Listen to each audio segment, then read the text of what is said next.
A big, very, very warm welcome to everybody. Thank you for joining us on this Sunday after, well, sort of Sunday morning here and other times for other people around the world. My name is Emma Levez-Larac. I'm a registered holistic nutritionist, a certified plant-based chef, and a Food for Life instructor with the Physicians Committee for Responsible Medicine. And I'm also the creator of the Plant-Based Eating Support Network group. These monthly events, these speaker series events, are part of the Plant-Based Eating Support Network group, which is an online subscription-based group that provides ongoing nutrition and cooking support for people who are interested in learning more about the benefits and practicalities of a whole foods plant-based lifestyle. A plant-based lifestyle, as I'm sure most of you here know, has so many benefits for our health, for the environment, and for the animals we share the planet with.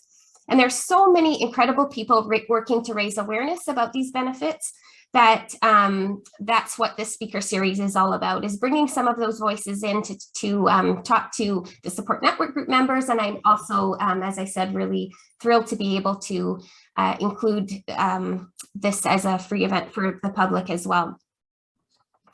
In the speaker series, we feature medical professionals, doctors, dietitians, naturopaths, nutritionists, and also individuals who have inspiring change stories to share.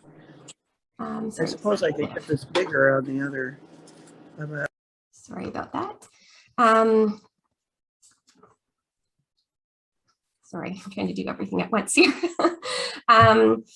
We also feature people who have inspiring change stories and also groundbreaking and inventive plant-based chefs. But we're not here to talk about them tonight. We're here to talk to Dr. Shireen Kassam, who is joining us from the UK today. Thank you so much for making time on your Sunday for us. Dr. Kassam is the founder and director of Plant-Based Health Professionals of the UK. This influential organization is at the forefront of educating health professionals about the benefits and science behind a whole foods plant-based lifestyle.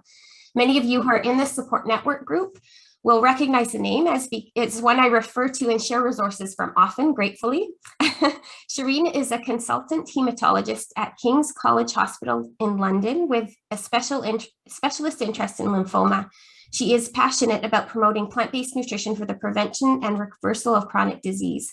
Shireen also works at Winchester University, where she provides the UK's first university course on plant-based nutrition. So thrilled to have her here with us today. And so I think that without further ado, I'm going to spotlight you, Shireen, if you don't mind, and then everybody can focus in on what you have to say. But if you could start by telling us a bit about your vegan journey and how you got started on this path. Yeah, for sure. And thanks again for the invite. It's a real honour to be here and really honoured that you also support our work in the UK, and it makes me really happy that you're sharing our resources. So it's quite motivating, and thanks everyone for turning up. So yeah, I haven't got a very exciting plant-based journey. You know, I became vegetarian back in 2001.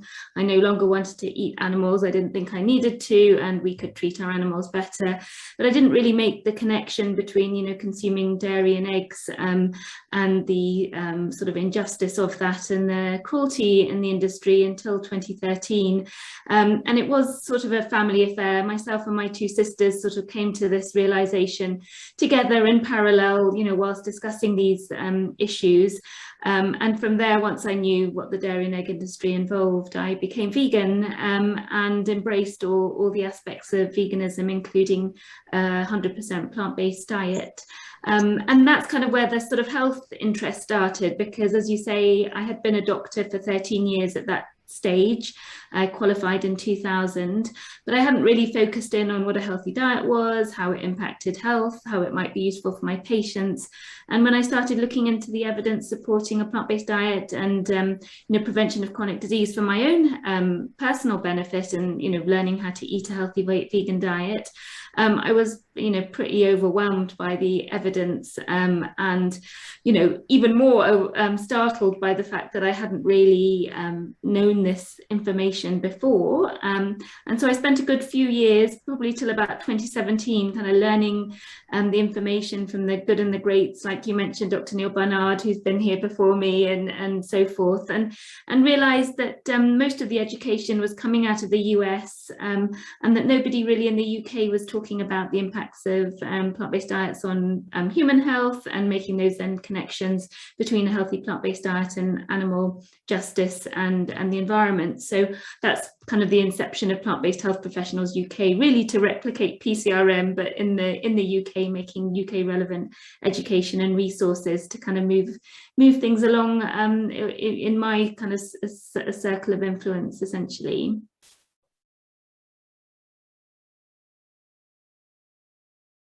I had to unmute myself.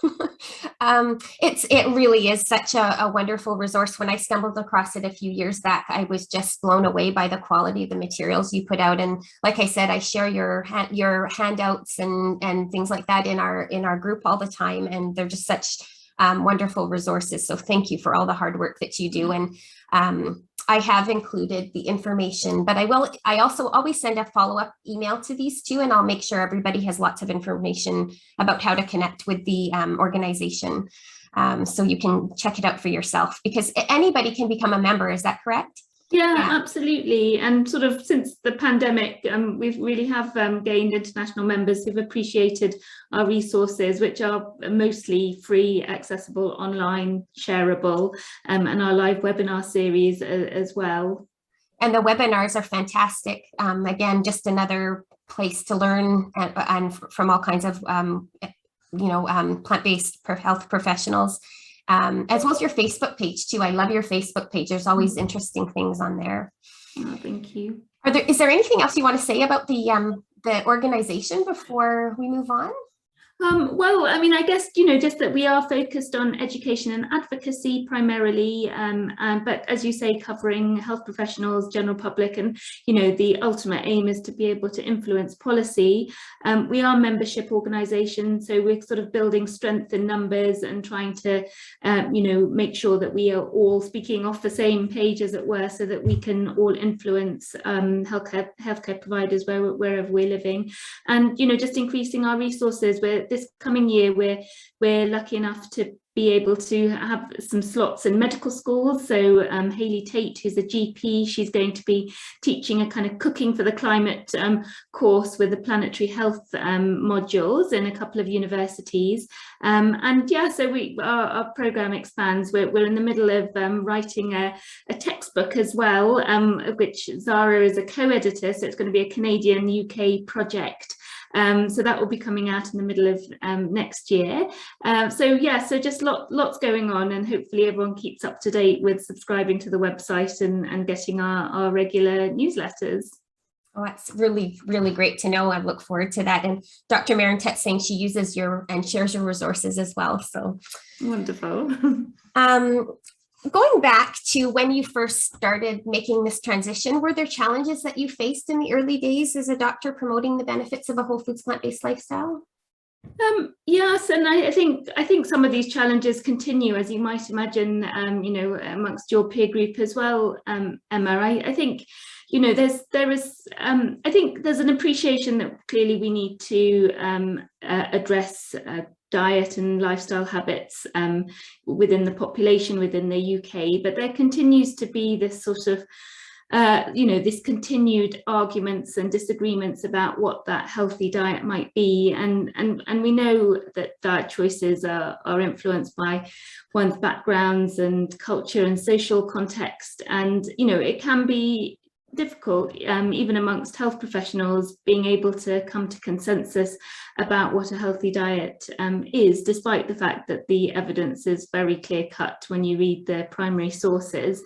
It is made up of predominantly plant-based diets, but we seem to get bogged down. And I think also there's a challenge, given the acute nature of hospital work, trying to address unhealthy diets in those sort of snapshot episodes that we have with our patients, that isn't the long duration of relationship that GPs have, and so it doesn't get the importance that it should do in the acute setting. You're just firefighting, and then people are discharged from hospital or released from your clinic back to their usual unhealthy diet and lifestyle habits, really. So those are the challenges, and I think with the immediate peer group, it's also about sort of explaining the difference between veganism and plant-based diet. And as soon as you use the V word, people assume that you have this bias that doesn't allow you to evaluate data and incorporate it in an evidence-based way into your clinical practice. So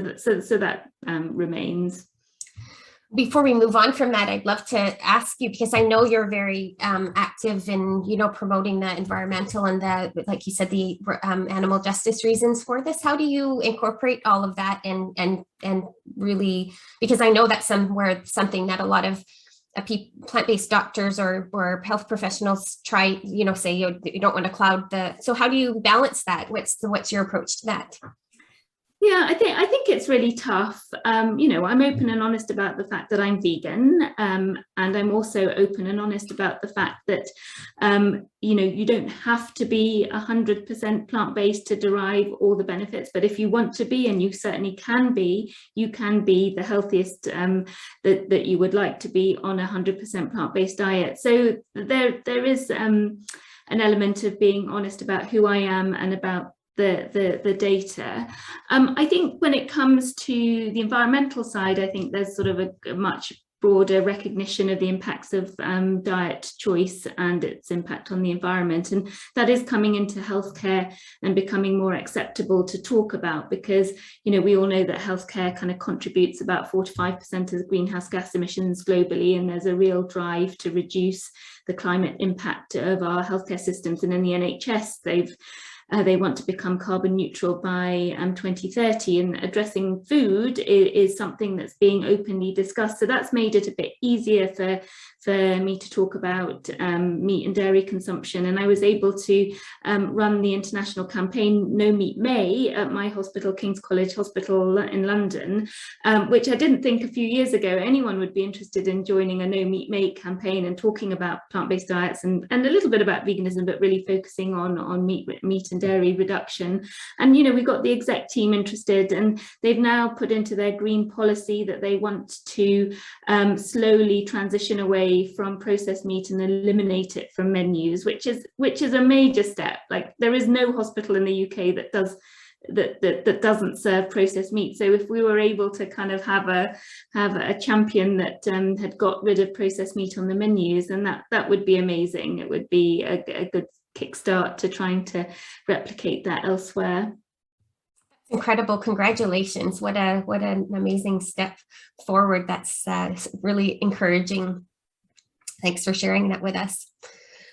Can you talk about some of the benefits that you've seen in patients you've worked with who've adopted a whole foods plant-based lifestyle? Yeah, I mean, I think I've seen the benefits that, we will all be very familiar with. I predominantly I only look after people with a type of cancer called lymphoma, so cancer of the lymphatic system.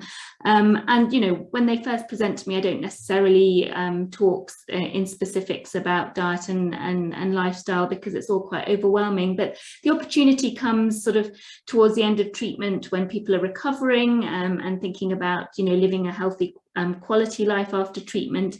And then, people have been able to make changes of eating more fruits and vegetables, swapping out refined grains for whole grains. And people have reported things like stabilization of renal function, reduction in blood pressure, certainly benefits for getting a healthier weight. And just generally feeling more energized and helping with a sort of, that chemo brain fog. So I think there are those easy wins that people can achieve even after treatment for cancer. I don't then follow them up long enough to kind of know whether I've prevented a heart attack or a second cancer or what have you. They all go back to primary care eventually after a few years, but certainly there are some short-term gains that are easy to discern even in the short time I know my patients. it's wonderful to hear that, because we, you know, a lot of the doctors that we hear from, or, you know, a lot of the, because you work in the specialist field, you know, and you're seeing people in that very, you know, fragile time, to see that they have, you know, that they're experiencing those benefits even in that, at that time, because a lot of times people do this, you know, before things are really critical. So that's a really interesting perspective. Before I move on to more questions, I just want to say to everybody who's listening, if you guys have questions, we're going to be taking questions from the audience as you know, sort of the second half of the talk, or as soon as we get through sort of all of the things that we wanted to chat about. So please go ahead and put them into the chat, or you can unmute yourself at that time when. But so keep your questions handy for sure. All right. So our theme. Sorry, I keep getting some feedback. There we go. Sorry about that. Our theme in the support network group this month is steady energy, and we've been talking a lot about blood sugar as related to energy highs and lows. And I know you have some expertise in the area of diabetes. Can you talk a little bit about why a whole foods plant-based way of eating is so beneficial for proper insulin sensitivity and healthy blood sugar levels? Yeah, that's a great question, and probably the answer might take up a whole hour in itself, because I mean, you know, at the end of the day, insulin resistance seems to be the core mechanism by which so many of our illnesses arise, and you know, it's often but not always associated with carrying too much body weight, and we already know how great a plant-based diet is at helping maintain a healthy weight and sort of prevent that weight gain that seems to naturally occur as we all age. So that's one simple way by which, you know, sort of plant-based diets help maintain insulin sensitivity. But I guess to really understand the kind of real benefits, we have to understand what's causing that insulin resistance in the first place. And on a really simple level, it's when the cells, the liver, the muscle and the pancreatic cells, and even the heart cells, you know, have too much fat trapped inside the cells, such that they sort of clog up the functioning of the insulin receptor, and then glucose can't get in, and you get this situation where eating even healthy foods like a banana or some grapes, you know, sends your blood sugar sky high, because the body can't extract that glucose from the cells and extract the glucose from the blood and get it into the cells, because the insulin receptors are sort of clogged up and there's too much fat inside the cells. And then you sort of have to ask yourself, well, where has that fat in the cells come from? And it's generally a consequence of consuming too many calories, and often the wrong types of calories. So the main sort of food types or nutrients that really lend itself to increasing the risk of insulin resistance are the saturated fat, which is the type of fat mainly found in animal foods, particularly meat and dairy, and it's also free sugars, so particularly fructose, which is found in sort of sugar sweetened beverages and a lot of processed foods, and you know, can to some extent occur when you're eating too much table sugar, particularly if you're exceeding your calorie excess, because that sugar and fructose, if it's in excess, will get converted into fat, and that fat needs to go somewhere, and it will be sort of, you know, deposited inside cells and around the organs, and that's kind of where the insulin resistance arises from. So then if you think about the benefits of a whole food plant-based diet, it's naturally low in saturated fat, you're avoiding the processed foods, so you're really avoiding the main triggers for clogging up those cells and inducing insulin resistance. And you know, studies have shown that you don't have to be carrying too much weight to be developing insulin resistance. Everyone has a slightly different threshold of fat that they can cope with.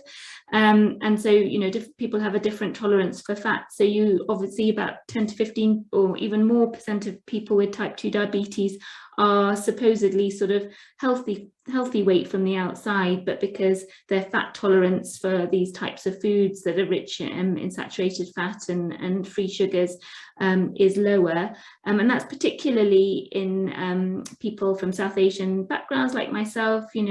We often get diabetes at a normal body weight, and the ideal is to keep below a BMI of 23 when we're South Asian, and we tend to get it about 10 years sooner than a white Caucasian person. So those are the main reasons really. It's the animal foods and the processed foods, that too much calories, turning into fat, clogging up the cells and preventing the insulin working. Thank you. Thank you. You have a very wonderful, a really great way of explaining things that is easy to understand, and that's a real skill. I know it is. So thank you. I know you've also done a lot of work in the area of diet and COVID, which is, of course, top of mind these days for everybody. So I wondered if you would mind giving us an overview of what you've been learning about in that area. Yes, it's been a fascinating story to see unfold, actually, and it's one of these ones where all of us in the room as plant-based eaters are going, yay, we kind of told you so, because we've, 18 months later, we really have got quite good data supporting the benefits of a plant-based diet, even in the face of an infectious pandemic. So if we take ourselves back kind of, to March time last year, which is kind of when our first lockdown happened in the UK, everyone was talking about keeping healthy, maintaining a healthy immune system, you can't do any harm and it might do you some good. And so there was loads of articles published about eating nutrient dense foods and keeping your vitamin and minerals levels adequate, things like vitamin A and C and E, and all these things that we know are abundant in healthy plant foods, like the antioxidants and flavonoids and all these fancy words. And so, people were talking about eating a healthy diet full of fruits and vegetables.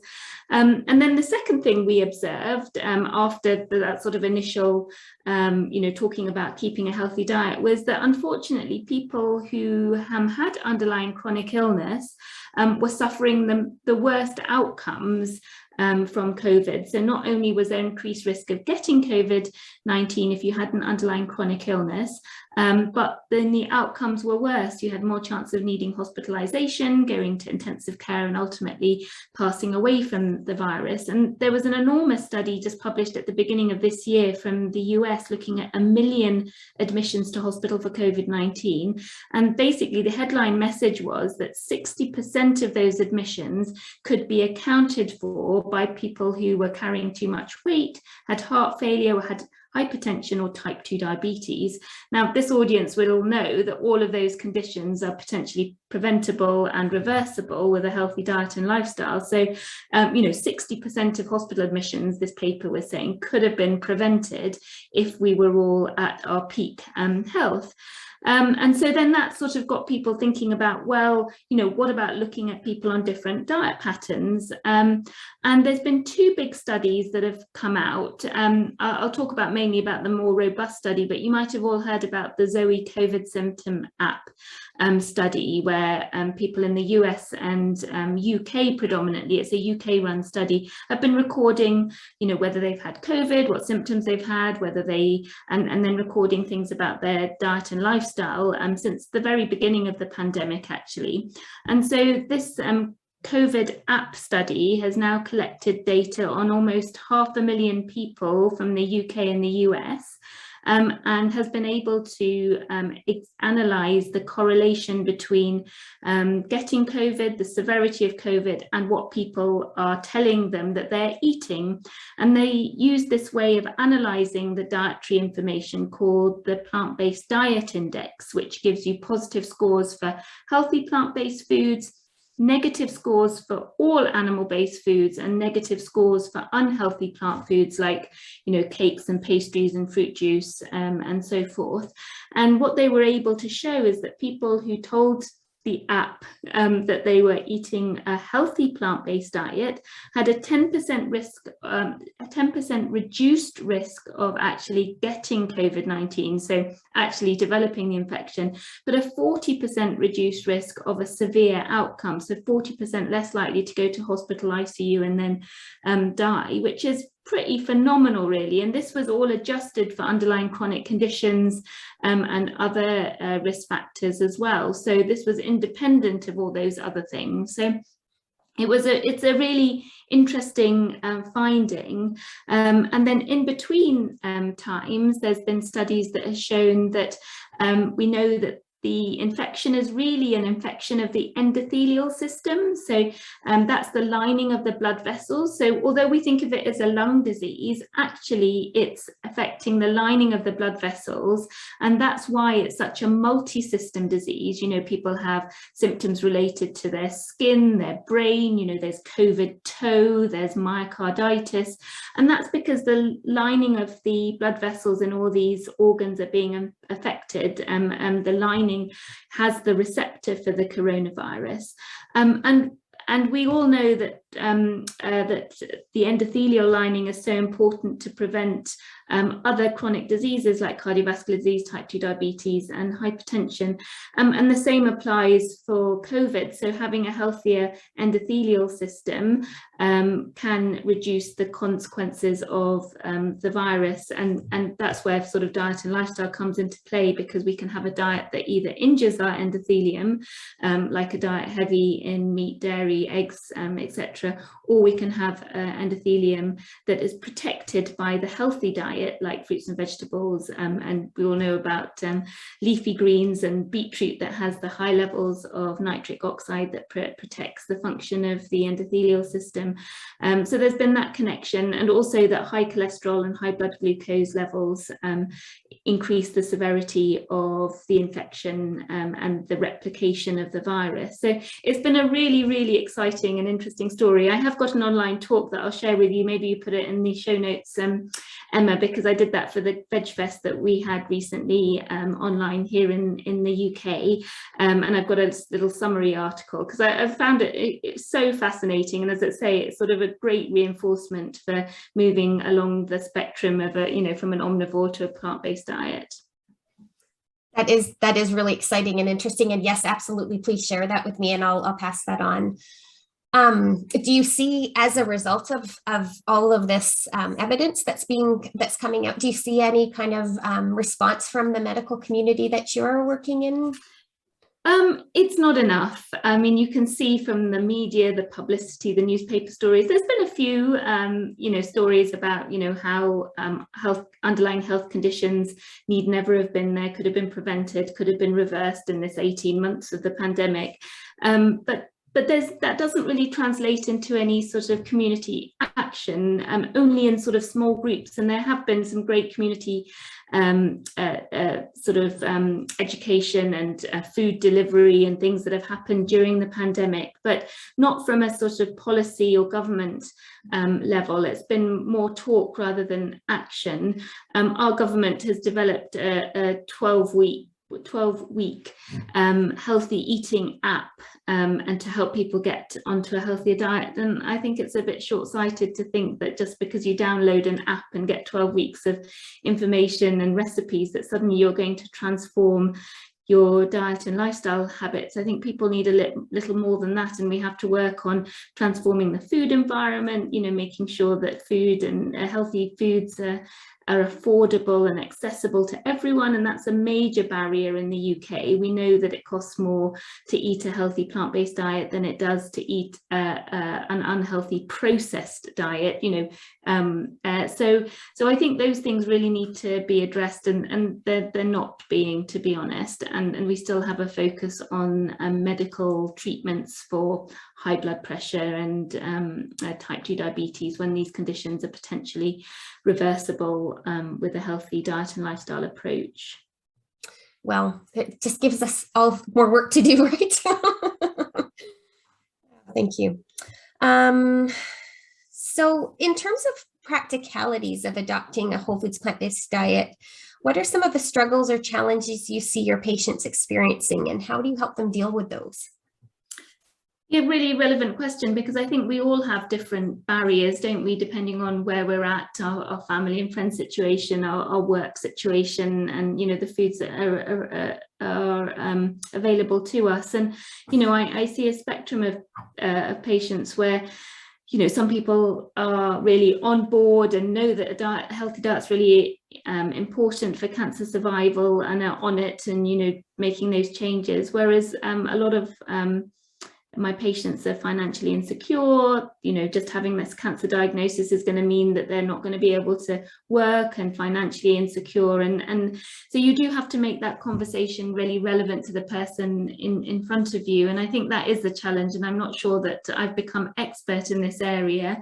But so, like with all things, you have to meet people where they are and talk about things that are important and achievable to them, and set those small goals and try and write down sort of small prescriptions, as it were, as we're taught in lifestyle medicine, that the patients can take away, that's actually doable. So, you know, just simple things like eating a few more fruits and vegetables, you know, going for frozen fruits and vegetables if it's not affordable to have fresh, you know, thinking about you know, adding in beans, or halving your sort of meat portion and adding in beans to whatever dish you might have, like a bolognese or a curry or a chili, and, you know, just trying to slowly swap out those refined grains for more whole grains. So, you know, the white bread changed to brown bread, and the white rice to brown rice, and things like that. So I think, you know, I see a spectrum, people who can change overnight and people where even just small changes are going to be challenging, and all you're aiming for is an extra portion of fruits and veg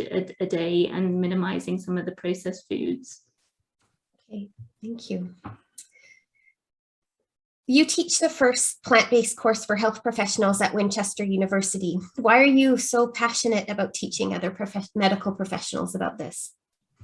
Yeah, well, I think one of your audience mentioned at the start that, you know, we can't cover everything at medical school, and it's certainly the case that nutrition is not as well taught as it needs to be, although things might change, because just last week the first nutrition curriculum was launched in the UK for medical schools. So we've now got a formal curriculum that's been endorsed by all the relevant organisations. I mean, this does come with a big caveat that when I read the recommendations, it's the usual things that you see written about vegan and vegetarian diets, you know, beware of deficiencies, and, you know, you have to know about it, but support your patients and make sure they're not nutrient deficient. So that was slightly annoying, but the fact is that healthy diets are being taken seriously, but it will take time. You know, it's taken 3 years for the powers that be to write the curriculum, so I suspect it's going to be another 5 to 10 years before that's actually implemented and there's actual curriculum change in medical schools, which is why I wanted to focus on sort of postgraduate education for those that are at the coalface, as it were, with their patients who are trying to you know, use a lifestyle approach to preventing and reversing chronic disease. And there wasn't anything at the time. I think my kind of main competition still remains the eCornell course, which is fantastic, but I wanted to make a resource that was relevant for the UK. And I had the great opportunity of meeting the then Vice Chancellor of Winchester University, who was vegan. She was very much into social justice and sustainability, and seemed to, you know, take a punt on the idea of developing a course and offering this to health professionals. And they were launching their health and wellbeing faculty at the same time, so it sort of fit in with their agenda for their academic courses. So yeah, so that's been running for 2 years, and it's been really amazing. We've had over 500 participants. It's open to everyone, but mainly kind of aiming at people in clinical practice who want to learn the science, feel comfortable talking about it, know the evidence, and then putting that into practice for all ages and stages of life. So we cover pregnancy through to old age, and hopefully, you know, empower people to take that back to their communities and their practices to try and support their patients. So that's been really nice, and it's actually that we've had a global audience. People from all over the world have been taking it, because we've kept the price quite reasonable, and I'm often give out the student discounts when I probably shouldn't, but yeah, so it's accessible. I saw that Dr. Michael Clapper was one of the most recent people who went through it. That was pretty cool. Well, he was so funny. He was like, Shireen, I want to do your course. And I was like, Dr. Clapper, you don't want to do my course. You just want to spy on me and figure out what's being done, because I knew he was launching it on his course. So I gave him a complimentary place as long as he gave me formal feedback, which he did, and it was very useful. But he was also very kind about it, which was really helpful. So he's now recommending it on his own course, Awesome. which is really nice. A lot of people feel confused about the conflicting information about nutrition studies in the media today. What is your advice about the best way to sort through the fray? Oh, it's hard, and it's a struggle even when you think you know what you're talking about, and you doubt yourself as well. It can be really challenging. I think it was probably a good start to not get your information from the mainstream tabloid media, because, as you say, it just, you know, one day it's one story and the other it's another. And I think we just have to we just have to go back to basics and some common sense, because we all know that fruits and vegetables are healthy. We all know that we need to reduce the intake of saturated fat, free sugars, salt. I mean, these have been in the scientific literature and in the country-based guidelines for decades, ever since people started writing their country-based guidelines.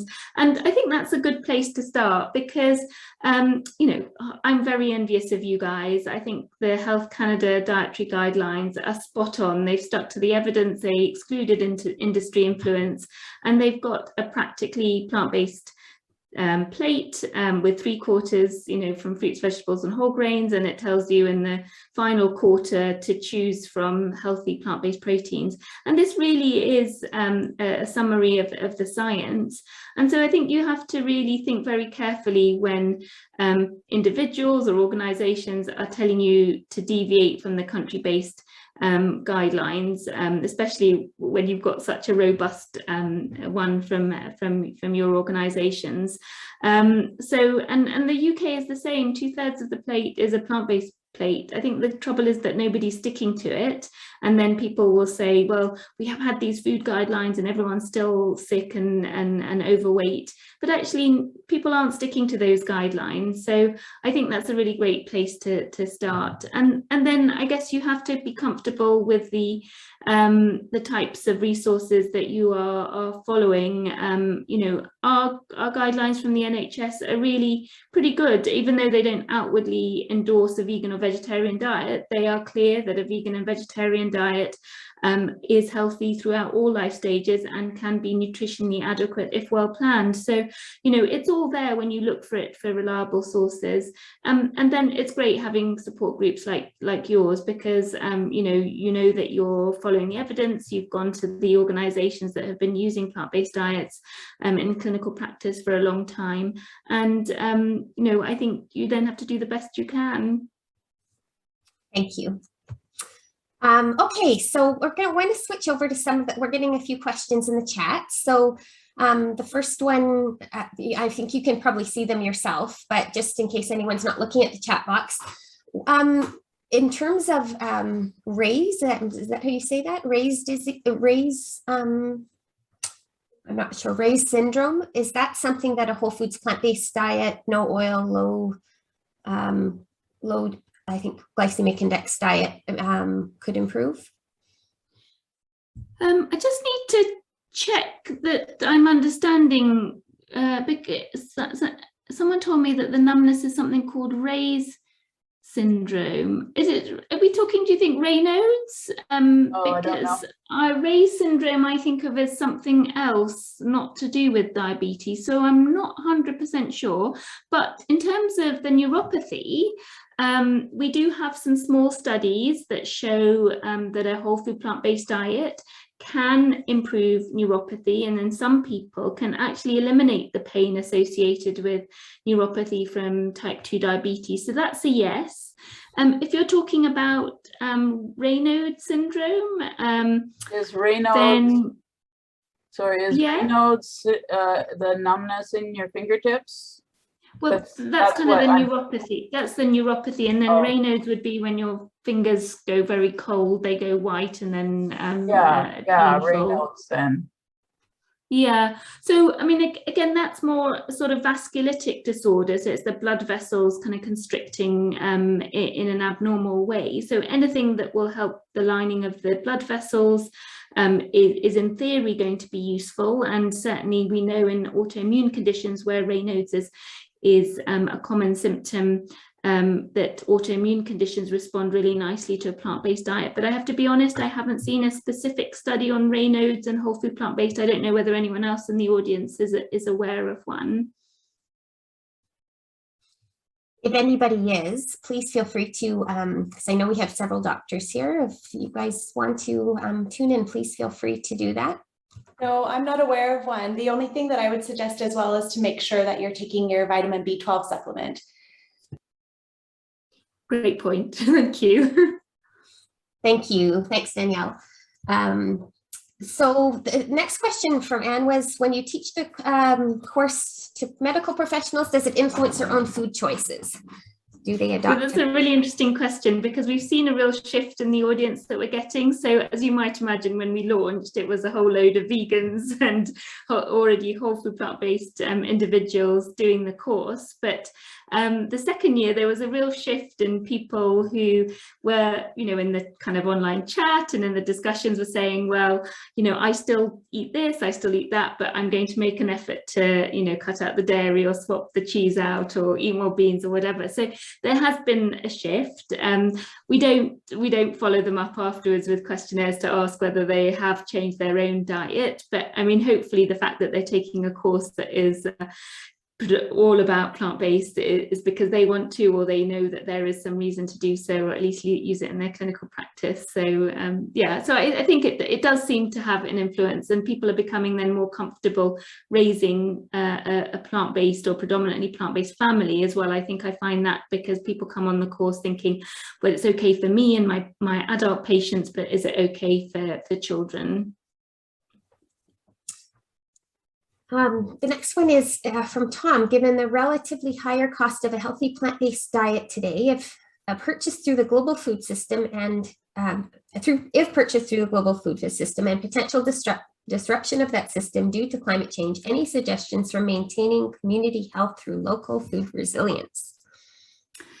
Gosh, that's a complicated question, isn't it? And possibly not the best person to answer this, but yeah, that is complicated because, we do have a globalized food system. I think at the moment, it's been co-opted by the big corporates and industrial food complex that really only about 10 big companies provide all of the global food, and small local suppliers are really are being sort of crowded out by the big players.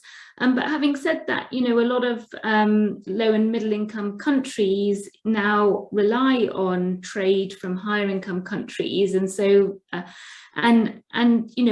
you can produce climate smart produce and still allow it to travel some distance, by ship, for example, and not be causing too much harm. So I think there's a balance of not completely disrupting the food markets where local farmers are producing, healthy plant-based foods that are traveling around the world, but also sort of moving away from the kind of corporate industry food and supporting local farmers as well. So there's a balance. I'm not sure I've got the right answer, but certainly here in the UK, we have to do much better at producing enough plant-based foods, because at the moment, 70% of our land is dedicated to producing animal foods. and we import the vast majority of our fruits and vegetables, whereas we have glorious green lush fields that we could be using to produce fruits and vegetables ourselves, and, you know, minimize, if not eliminate, meat and dairy production, which is not required for our health and is harming the environment. But we're far away from achieving that. Dev has had a comment about wishing that local and organic foods are affordable for everybody. It makes me think, leading into another question that I get a lot in the Support Network group. Do I need to eat organic foods to reap the benefits of a whole foods plant-based diet? Yeah, that's a great question. Commonly asked in talks and my patients as well. I mean, you know, I think in the ideal world we'd all be, you know, eliminating all environmental chemicals from our diet and lifestyles, but that's not always possible. And I think, you know, if you can, it's great to choose organic, and certainly the US produce a list of the dirty dozen and the clean 15, and, you know, the dirty dozen would be the foods that are most contaminated that you might want to minimize in your diet, and choosing them as organic. But there's some less contaminated foods that might be okay to be having the non-organic forms. But there's no doubt that, you know, eating the fruits and vegetables and not worrying about the chemicals is still beneficial. You know, wash your fruits and vegetables well, you know, peel the ones that you're really worried about, and it's definitely still outweighs the potential risks, so you need to sort of load up still on the whole plant foods and not worry so much. But, you know, some of the chemicals have been shown, certainly in the laboratory, to increase the risk of certain cancers, and we've had 2 large sort of observational studies that suggest that you know, eating more organic foods does reduce your risk of cancer, but it's just not accessible and affordable to all of us, including myself. So I think you have to do the best you can, and the benefits of eating fruits and vegetables outweigh any potential risks. Thank you. Rachel is making a comment that the dairy industry in Canada is still pushing its way through sponsoring healthy foods, or healthy and quote unquote food choices in schools, which is disappointing. I would wholeheartedly agree with that. I think we all do. Our food guide actually eliminated dairy, however, took it off as it used to be considered a food group. In February of 2019, I think that came out, if I'm remembering correctly. So I wondered if what's happening, like how does the UK food guide compare? Yes, I mean, sadly, the UK is very committed to continuing to use dairy as a desirable food source, supposedly. We've just recently had the National Food Strategy Review, which was supposedly an independent report bringing together, you know, climate change and health outcomes and the impact of the food system in the UK. And it made some strong recommendations, but it really did not address the issue of dairy production, which was really disappointing. And, you know, we continue to have free milk in schools. Scotland has said that they'll provide dairy alternatives as standard, although I know from people and my colleagues who live in Scotland that their children still have to take in their own soya milk that's still not being provided, but at least that conversation's being had. But yeah, we're far away from eliminating dairy as a desirable food choice, sadly, and it's very much still pushed in children's diets as, you know, good sources of protein and calcium, sadly. Peter's asking if you would speak about what the science says about the raw versus a cooked plant-based diet or combinations thereof. And let's start with that. Yeah, so it's a tough one because there isn't a whole load of information on raw vegan diets. There's clearly people that we all probably know that have thrived on a raw vegan diet, but there isn't much literature, and certainly raw diets are not recommended for children. It's very bulky in fibre, prevents absorption of nutrients, etc. And it can be a very restrictive diet pattern for children. But as adults, many people have made those choices, and there's certainly communities and gatherings of raw vegans that seem to be thriving. It's just that I don't think, from my reading, there's enough evidence to support it as being sort of an optimal way of eating. Like with all plant-based diets, you can do it in many different ways, but I think the data as we have it supports a combination of raw and cooked in the way we're all kind of accustomed to eating, that there can be benefits of both, and having a variety, eating salads regularly, but also, things like cooking tomatoes increases the amount of lycopene. So I think variety and doing a bit of both, to me, seems to be where the science is. I think if you want to learn a bit more, then Brenda Davis, one of your, the most famous vegan dietitian who lives in your country, has written a book called Becoming Raw. So I'd probably start there if you want to delve into the evidence a bit more. The only thing I would say about that is that many raw vegan diets also that I've seen people eat rely a lot on tropical fruits as well, and so a lot of their foods can be quite inaccessible, and it can potentially be a little bit more harder in planning. There's a lot of sprouting of grains and beans and things to be getting all the nutrients in a more raw form. And I know it doesn't necessarily mean no cooking, but it's certainly a majority of food is eaten without sort of cooking at high temperatures. And what's your perspective on oils? Yeah. It's a bit of a, I don't know whether I should be honest or not, really, because who knows? I mean, I might get shouted down for having an opinion, but because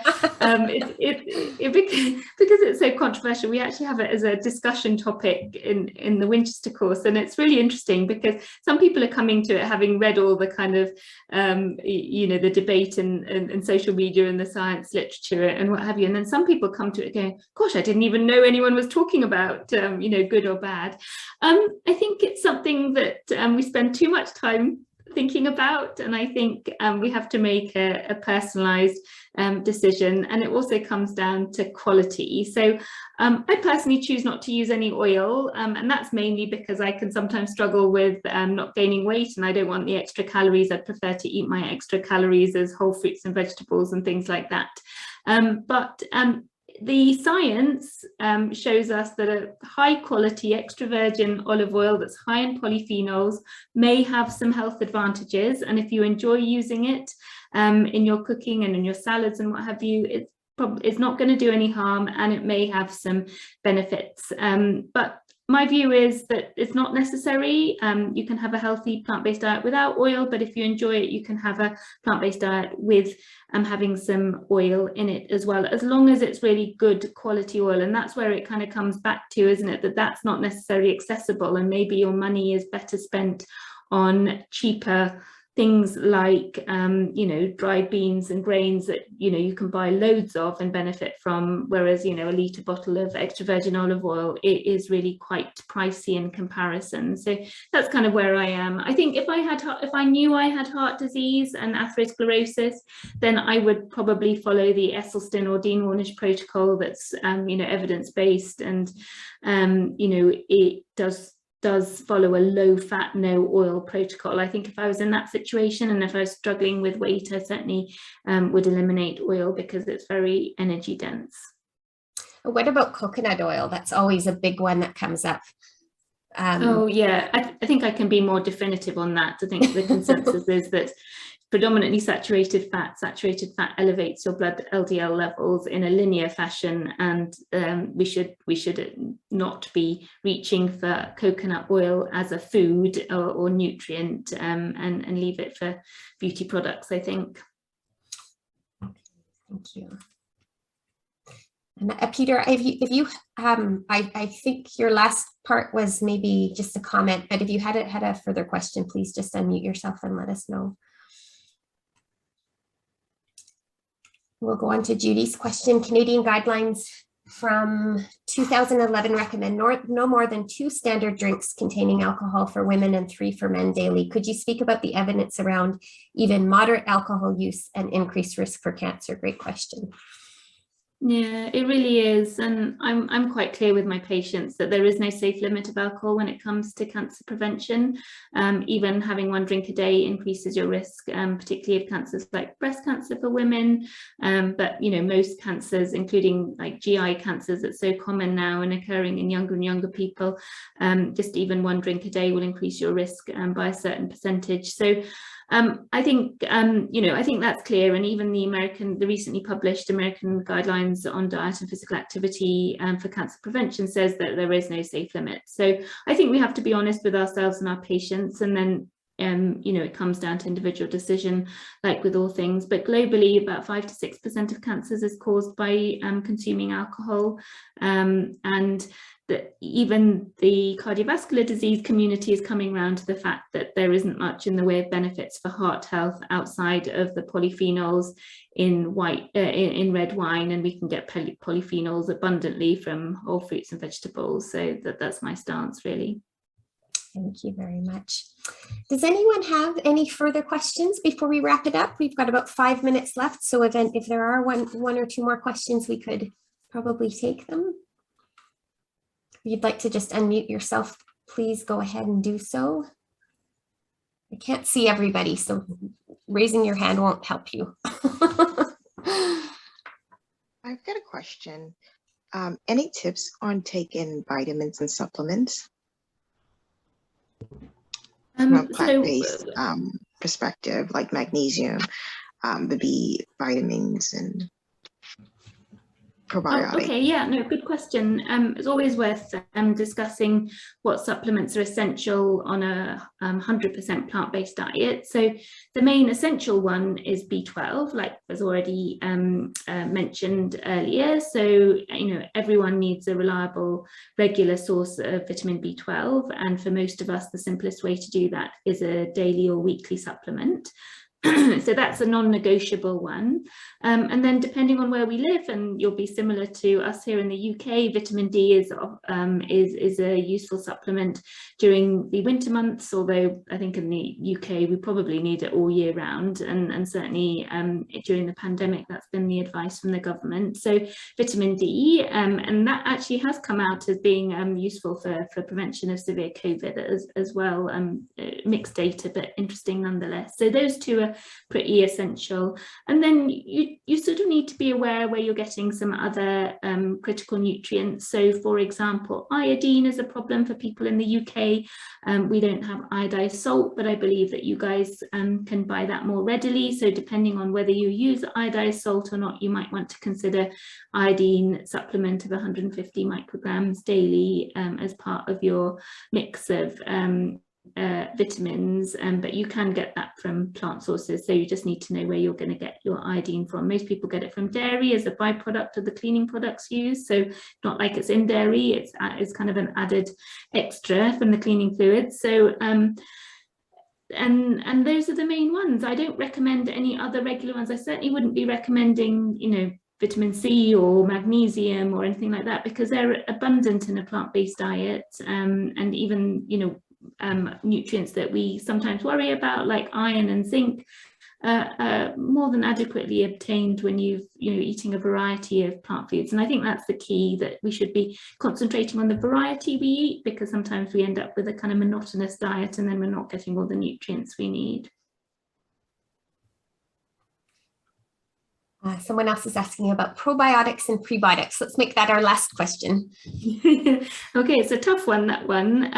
I think in terms of supplement forms, there's not great amount of data, and there's been some recent guidelines from the gastro societies basically giving very narrow indications where we've got any evidence that probiotic and prebiotic supplements work.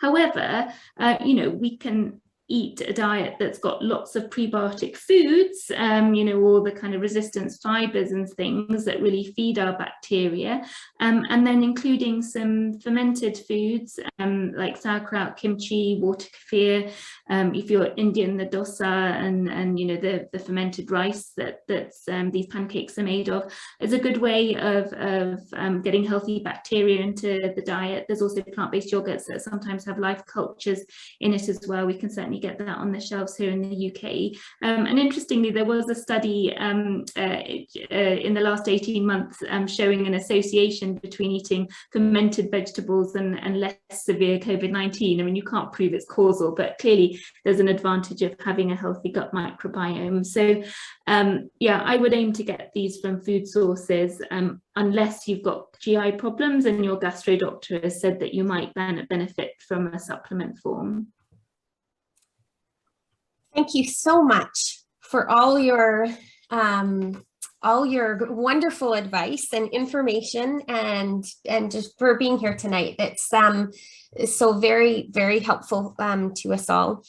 Just as a little wrap up, I'd like to, I just wanted to ask you to talk a little bit for 2 seconds, or, you know, as long as you want, but about some of the resources that people can find on your organization site that they might find helpful. Yeah, thank you for asking. So I think probably the most frequently used resources are our fact sheets. So under the health zone, if you just go to fact sheets, there's some general fact sheets about healthy plant-based diets, but then there's some more specific information about certain conditions, like our most recent one, for example, I think is on polycystic ovary syndrome. We've got ones on sort of bloating on a plant-based diet. We've got fact sheets for children and pregnancy. So those are just easily downloadable, stored on your computer, or just, you know, looked at on the website, and take away what you want from that, and certainly share with friends and family who might have some conditions that might benefit from that. I regularly write articles, so we've got an article section, and every week on a Sunday I publish a blog that sort of rounds up the weekly plant-based nutrition news, and kind of try to put it into a sort of a more digestible form than having to go to the source data. So I hope people find that useful, because it's incredible that every week there's some great study published about how good plant-based diets are. So just keeping on top of that helps me keep up to date as well. And then we have our fortnightly webinar series run by Rohini Bajekal, who's one of our nutritionists on the team. And that's usually between 7 and 8 p.m. in the UK. So you're 8 hours behind, aren't you? So it won't be, I mean, it'll be sort of a lunchtime break for you guys, or early lunch. Yeah, so that's free to use, and then everyone's very, very welcome to join as a member. For general public, it's just £25, so probably about $45 for you guys, but otherwise it's just following us on social media, subscribe to our email list on the website, and you'll get to know what we're up to, and any news and events that you can join. Thank you so much. I'm going to remove the spotlight here for a minute, and we're just going to go back to the gallery view. We have some of us are on cameras. If you're not on your camera and you'd like to just join us for a second, and we can give Shireen a big visual thank you. Thank you all of you for coming today, and we're getting tons and tons of thank yous, and it was so useful, and all this gratitude pouring in for you. So a huge thank you to all of you for being here. A huge thank you to you, Shireen, for joining us. And I will send out the recording, as well as some, you know, just follow-up information links to the Plant-Based Health Professionals UK, as well as a bit of information about the support network group if any of you are interested in more support in adopting a whole foods plant-based diet. We'd love to have you along. We're a very fun group of people. Anyway, I'll send that email out either today or tomorrow, so look for that in your inbox, and have a wonderful Sunday, everybody. Let's give Shireen a huge thank you. Thank you so much for being here with us tonight. Oh, thanks, Emma. You've got such a lovely group, and well done for what you're doing, because it's amazing advocacy and education you're providing. Thanks so much. I'm sure we'll be in touch sometime in the future. Maybe we'll see you at Zara's talk next so our other Dr. Kassam next month. So yeah, that's for sure. I will be there. Yeah. Okay. Bye, everybody. Cool. Have a great day. All right. Bye, everyone. Thank you.